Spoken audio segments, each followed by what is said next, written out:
I've lived in this neighborhood for about 3 years now, and it's always been a pretty quiet place. Peaceful streets, friendly neighbors, and lots of families. My husband and I bought our house here right after we got married because it seemed like a great place to start our lives together. But nothing ever really happened. Until that one day when everything changed.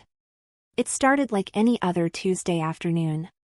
I was sitting in the living room, scrolling through my phone when the weather alert popped up. Severe hurricane warning, Category 4 storm heading towards your area. Take shelter immediately. My heart sank. I had heard that a storm was brewing over the last few days, but I had no idea it had escalated to this level. My husband, Mark, was away on a business trip and wouldn't be back until the weekend, so I was all alone. I stood there for a moment, just staring at the warning on my phone, trying to process what I should do.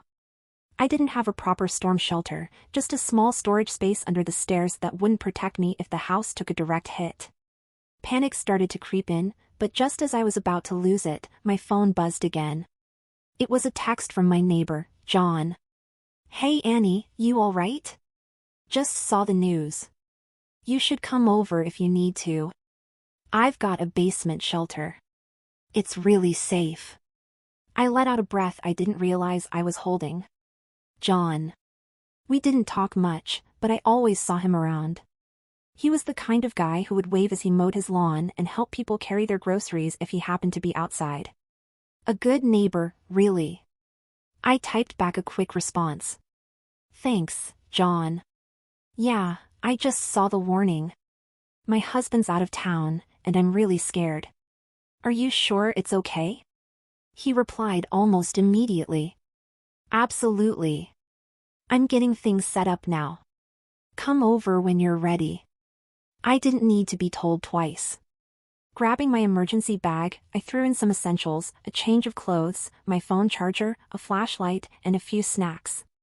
The storm outside was already getting worse, with wind howling around the house and rain hammering down hard.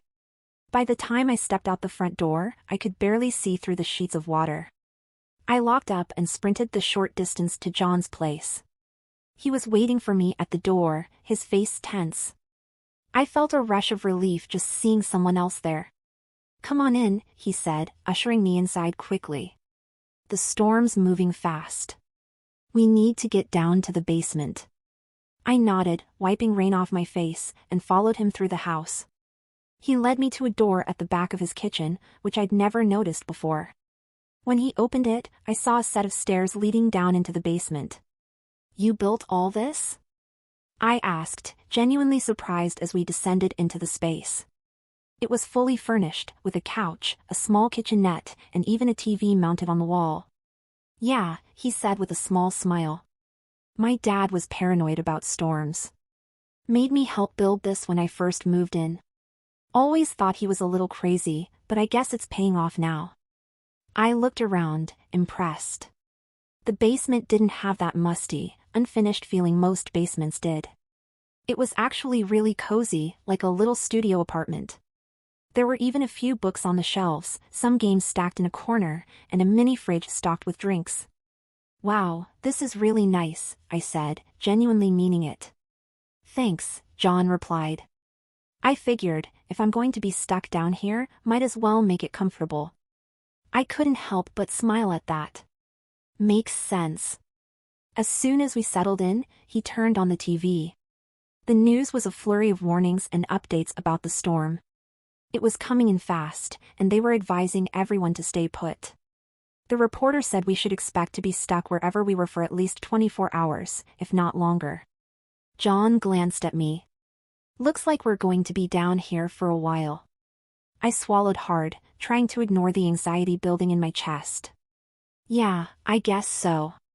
We sat in silence for a few minutes, listening to the updates, but it was just making us more nervous. Finally, John grabbed a deck of cards from one of the shelves. "Want to play a game or something? Might take our minds off things." Sure, I agreed, grateful for the distraction. We started playing a few simple games, war, go fish, things like that. But after a while, it felt too monotonous. So, John suggested something different. "How about we make this more interesting?" he said with a playful smile. How do you feel about a strip card game? I blinked at him, taken aback. It was such a sudden, unexpected suggestion that I wasn't sure if he was serious or not. What? He laughed, raising his hands in mock defense. Hey, it's just a suggestion.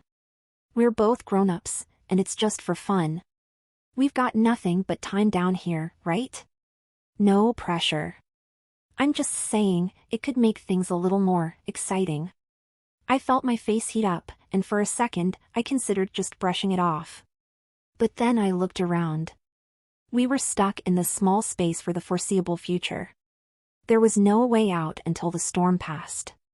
And a part of me, a very small, secret part, was kind of intrigued. I don't know, I said hesitantly. John watched me carefully, his expression soft. Like I said, no pressure. If it makes you uncomfortable, forget I mentioned it. I bit my lip, glancing at the door that led back up to the raging storm outside. We were completely isolated down here. Just us. No one else around. And, well, it wasn't like it meant anything, right? It was just a game. Okay, I heard myself say, surprising even me. But just, don't make it weird. He grinned, his smile brightening his whole face. Deal. We started playing again, this time with much higher stakes. The first few rounds were harmless shoes, socks, nothing too crazy. But after a while, I realized I wasn't doing so well. John kept winning, and soon enough, I was down to just my underwear. He didn't say anything, didn't gloat or make a big deal out of it. But I could see the way his eyes lingered on me a little longer, the way his smile turned just a bit more mischievous. And, to my surprise, I didn't mind. It was like a strange thrill, being in such a vulnerable position in front of him. Finally, I lost again. And that was it, I had nothing left to lose. John set his cards down, looking at me seriously. Do you want to keep going? He asked softly. I hesitated, my heart pounding. There was a strange, electric tension between us now, something I hadn't felt before. But before I could answer, a huge crash sounded above us, making both of us jump. The storm. For a moment, I'd forgotten all about it. We stared at the ceiling, listening to the wind howling and the rain pounding down harder than ever. It sounded like the house above us was being torn apart. We should just stay here, John said, his voice low. He reached out, gently taking my hand. It's safer if we stick together. I nodded slowly, my eyes meeting his. Yeah, okay. Before I knew what was happening, he was leaning in, his face just inches from mine. I didn't move, didn't pull away. And then, his lips were on mine, soft, tentative at first, like he was testing to see if I would push him away. But I didn't. Instead, I kissed him back. It was like a dam breaking. 1 second, we were just sitting there, and the next, we were tangled together on the couch, hands everywhere, breaths mingling as the storm raged outside. Some part of me knew this was crazy. Knew it was wrong. I had a husband, for God's sake. But in that moment, I couldn't seem to care. It was like everything outside of this tiny basement had just stopped existing. There was only us, and this wild, reckless need that I couldn't seem to control. We pulled apart just long enough for him to whisper my name, his voice low and rough. Annie, are you sure? I nodded, breathless. Yes. I'm sure. And then we were back at it, lips crashing together, hands pulling at each other's clothes. The rest of the world, the storm, the warnings, my own guilt, faded away. By the time we finally stopped, we were lying together on the small bed tucked into the corner of the basement, our breathing still ragged. I stared up at the ceiling, my mind spinning. What had I just done? I felt John shift beside me, turning to look at me. Annie. Don't, I whispered, cutting him off. Just, don't say anything.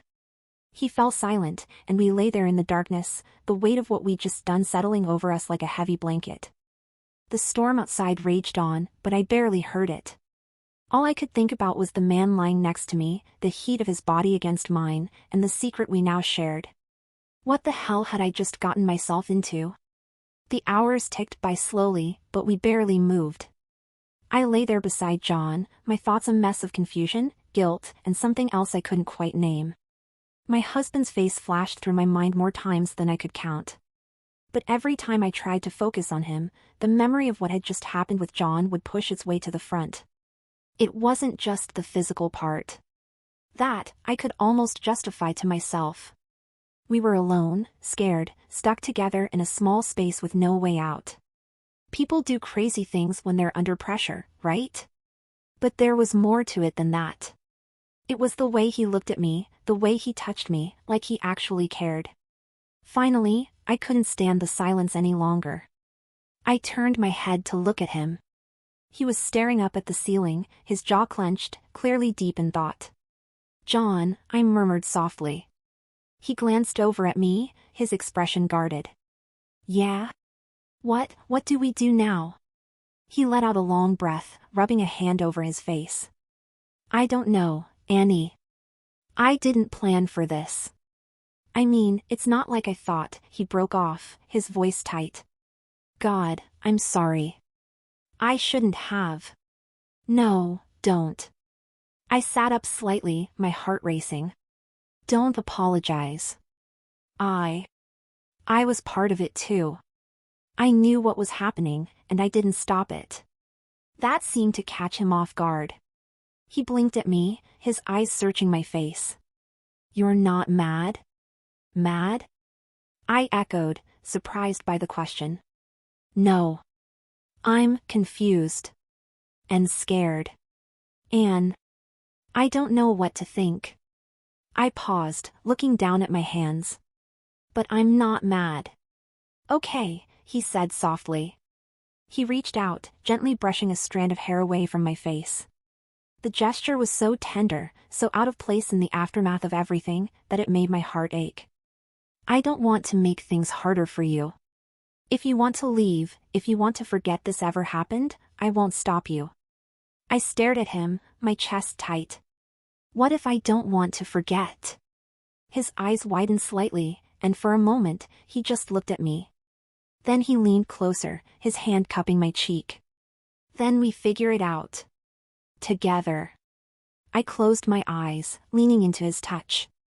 "But what about Mark?" "I can't." "I know," he murmured.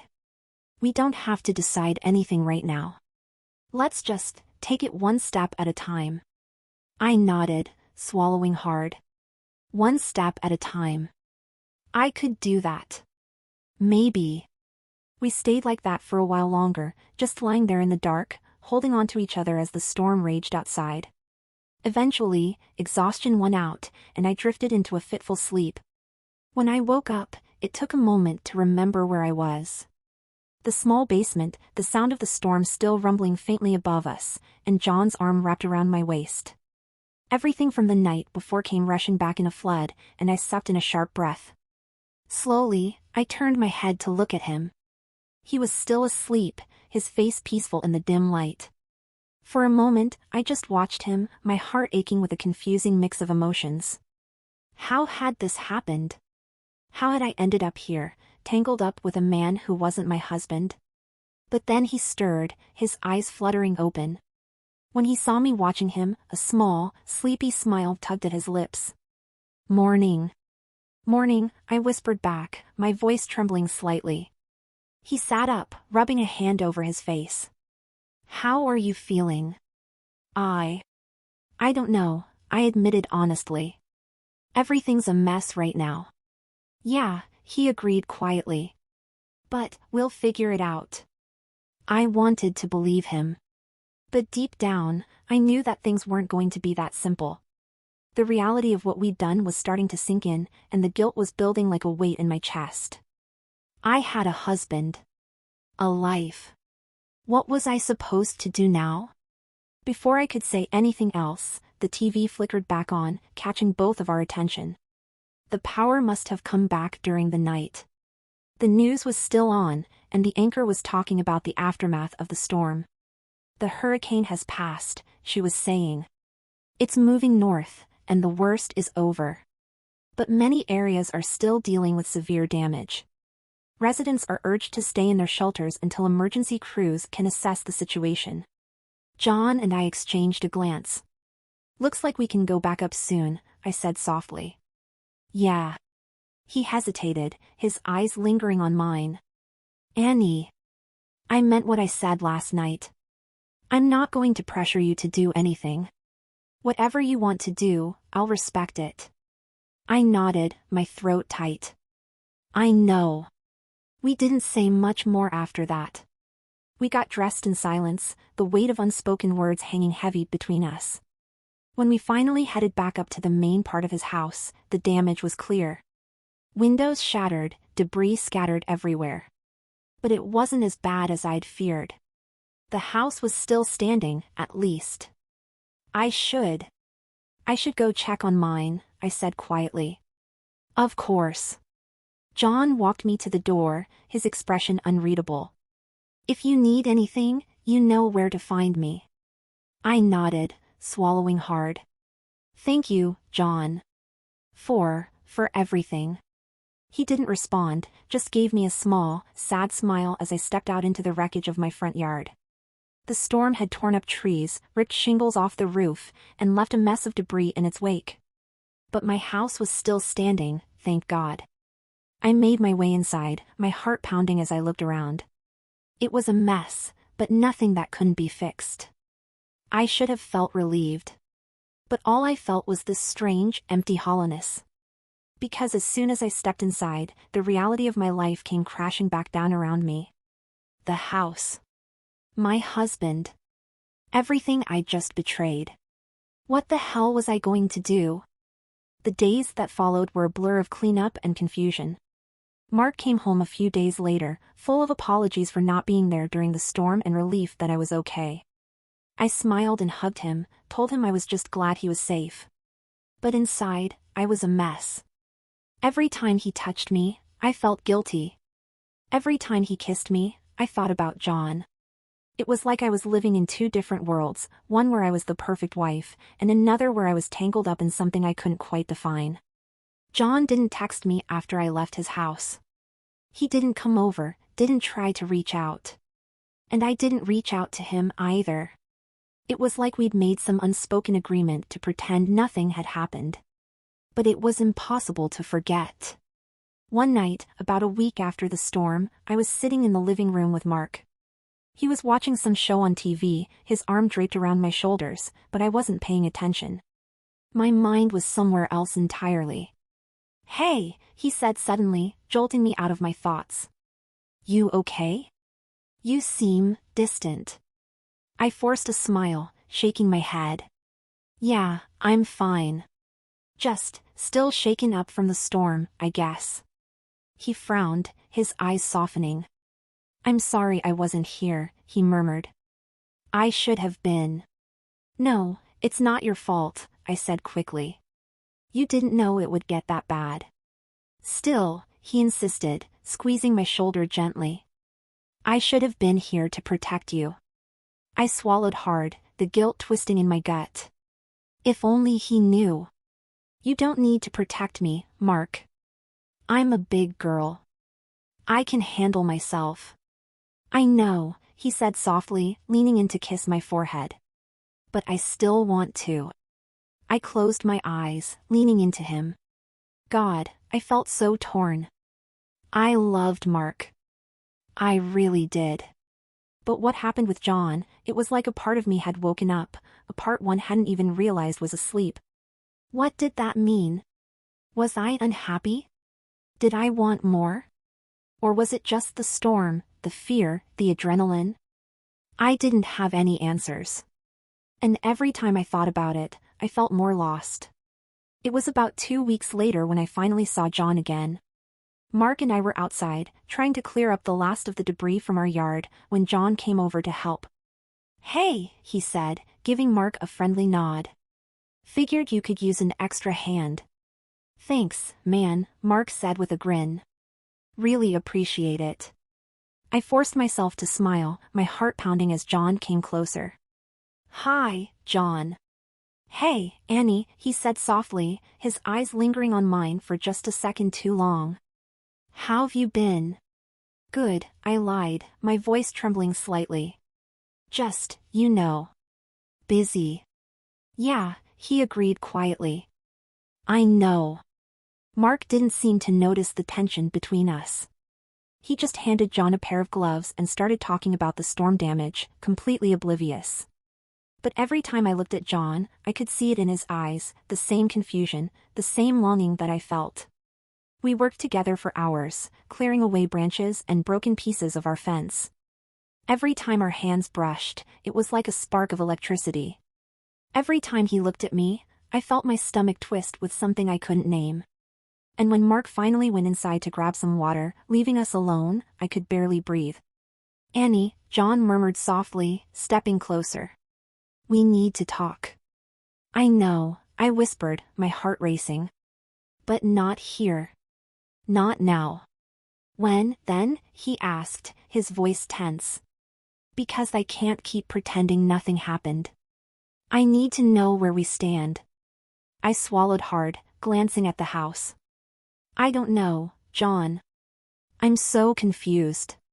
Me too, he admitted, his eyes searching mine. But I can't just let it go. I closed my eyes, the weight of it all pressing down on me. What was I supposed to say? That I couldn't forget, either? That I thought about him every day, even when I was with my husband? I'll call you, I whispered finally. We'll talk. I promise. He hesitated, then nodded slowly. Okay. Just, don't keep me waiting too long. I won't, I promised. But even as I said the words, I knew they were a lie. Because I didn't know what I wanted. And until I figured that out, I couldn't make any promises to anyone. Days turned into weeks, and I still hadn't called John. It wasn't because I didn't want to. If anything, the urge to pick up the phone and dial his number was almost overwhelming. But every time I thought about what I'd say, my throat tightened, and fear held me back. What would I even say? That I couldn't stop thinking about him? That every time I kissed my husband, I felt like a fraud? That I'd go to bed at night replaying the feel of his hands on my skin, the way his voice had softened when he said my name? But then I'd look at Mark, his easy smile, his gentle eyes, and guilt would tear through me all over again. Because I loved him. I did. I'd built a life with him, shared years of memories and plans for a future. I couldn't just throw that away, could I? So I did the only thing I could, I avoided John. Every time I saw him outside, I'd duck back into the house. If Mark suggested inviting him over to hang out, I'd make up some excuse. It wasn't fair to him, but I didn't know what else to do. It was exhausting, living with all those conflicting emotions. And the longer it went on, the worse it got. One night, I was lying in bed beside Mark, staring up at the ceiling, when he rolled over and wrapped his arm around my waist. I stiffened instinctively, guilt washing over me in a wave. You okay, babe? He murmured sleepily. Yeah, I whispered, forcing a smile. Just thinking. About what? I hesitated, my heart racing. Just everything. The storm, work, us. Us? He lifted his head, his brow furrowing. What do you mean? Nothing bad, I added quickly. I've been feeling a little. I don't know. Off. Off? He blinked at me, confused. Like, sick? No, not sick, I said softly. Just distant, I guess. He sat up a little more, his concern deepening. Annie, is something going on? I swallowed hard, staring up at him. This was it. I could tell him everything right now. I could lay it all out and deal with whatever happened next. It would be hard and painful, but at least it would be honest. But the words wouldn't come. I'm fine, I whispered finally, looking away. I just need some time. Okay, he said slowly, his voice hesitant. But if something's bothering you, I want to help. I know, I murmured, my throat tight. Thank you. He didn't say anything else, just kissed my forehead and lay back down. But I could feel his worry, his confusion, radiating off him in waves. And it made me feel even worse. Because now I was lying to him. Every day that passed without me telling him the truth was another layer of betrayal, another secret piled on top of the one I was already hiding. I needed to do something. I couldn't keep living like this. It was about a week later when everything finally came to a head. I was outside, trimming some of the bushes along the front of the house, when I glanced up and saw John standing at the edge of his yard. My heart stopped. He was just standing there, watching me, his expression unreadable. For a moment, we just stared at each other, the silence stretching between us. Then, slowly, he started walking over. I froze, my pulse racing. What was he doing? Mark was inside. What if he saw us? Annie, John said softly when he reached me. He glanced at the house, then back at me, his jaw tight. We need to talk. I know, I whispered, my voice trembling. But not here. Not. No, he interrupted, his voice firm. Now. I can't do this anymore. John, please, I begged, glancing over my shoulder. Mark? I don't care about Mark, he said, his eyes flashing. I care about you. And I need to know, is this it? Is this how it ends? My throat tightened, tears prickling at the corners of my eyes. I don't know, I whispered. I'm so confused, John. I'm in love with you, he said suddenly, his voice low but intense. I've been in love with you for a long time. And I thought, after what happened, I thought you felt the same. But if I'm wrong, if this was just a mistake to you. It wasn't a mistake, I choked out, my heart breaking. It wasn't. But. Then what? He demanded, stepping closer. What's stopping you, Annie? I'm married, I whispered fiercely, my eyes filling with tears. I have a husband, John. I can't just leave him. I can't. He stared at me, his face pale. So that's it? You're just going to pretend it never happened? I don't know, I cried, my voice breaking. I don't know what to do. Then tell me, he said softly, his voice raw. Tell me what you want. I broke off, my chest tightening painfully. What did I want? I wanted John. I wanted Mark. I wanted everything to just go back to the way it was before the storm, before everything got so complicated. But I couldn't have it all. I had to choose.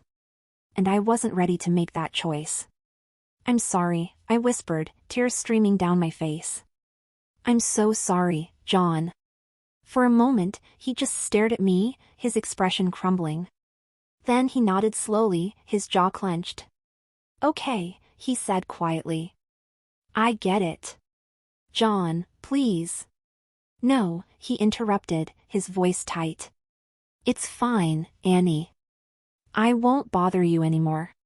Just take care of yourself, okay? And then he turned and walked away, leaving me standing there, my heart shattered. I didn't see him after that. True to his word, John kept his distance. He didn't wave when he saw me outside, didn't come over to help with the yard. He didn't even look at me. And it hurt. It hurt more than I'd expected, more than I thought it would. Every time I glanced out the window and saw him mowing his lawn or working on his car, a pang of loss shot through me. But I forced myself to stay away. I told myself it was for the best, that this was what I needed to do to fix things with Mark. But it wasn't that simple. Because no matter how hard I tried, I couldn't get John out of my head. It was about a month later when everything finally fell apart. Mark and I were having dinner, sitting at the kitchen table like we always did, when he suddenly put down his fork and looked at me. We need to talk. My heart stopped. What? Why? Because something's been off for a while now, he said quietly, his eyes searching mine. You've been distant. Ever since the storm. And I need to know, did something happen? the blood drained from my face. What do you mean? I mean, he said slowly, his voice tight, did something happen with John? My stomach dropped. How did he know? Had he seen us? Overheard something? Or had I just been that obvious? Mark, Just tell me the truth, Annie, he interrupted, his voice breaking. Please. I can't take this anymore. Tears filled my eyes. Did you sleep with him? The words hung in the air like a bomb, the silence deafening. I stared at him, my chest tight, my throat closing up. I wanted to lie. I wanted to tell him no, to deny it, to protect him from the truth. But I couldn't.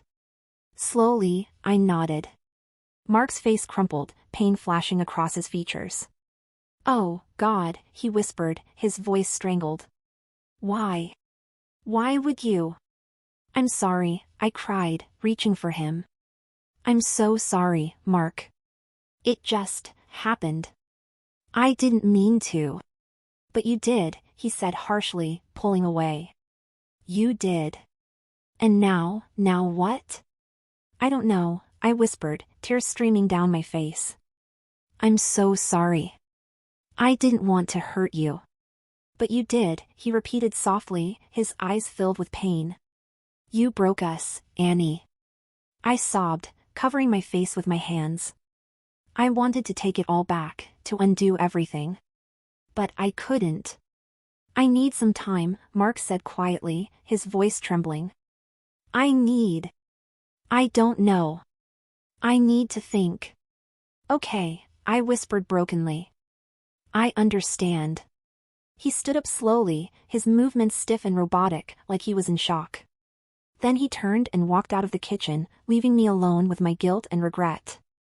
I don't know how long I sat there, sobbing into my hands. Hours, maybe. Time seemed to blur together. All I could think about was the look on Mark's face, the way his voice had cracked when he asked me if I'd slept with John. I'd destroyed everything. Everything we'd built, everything we'd planned, it was all gone. And it was all my fault. That night, Mark slept in the guest room. He didn't speak to me, didn't even look at me. And the silence between us felt like a wall, thick and impenetrable. I lay awake for hours, staring up at the ceiling, my mind racing. What was I supposed to do now? How could I fix this? Could I fix this? But deep down, I knew the answer. Some things couldn't be fixed. In the morning, Mark packed a bag and left. He didn't say where he was going, didn't give me any details. He just walked out the door without a word, leaving me standing there, numb and empty. And that was it. My marriage was over.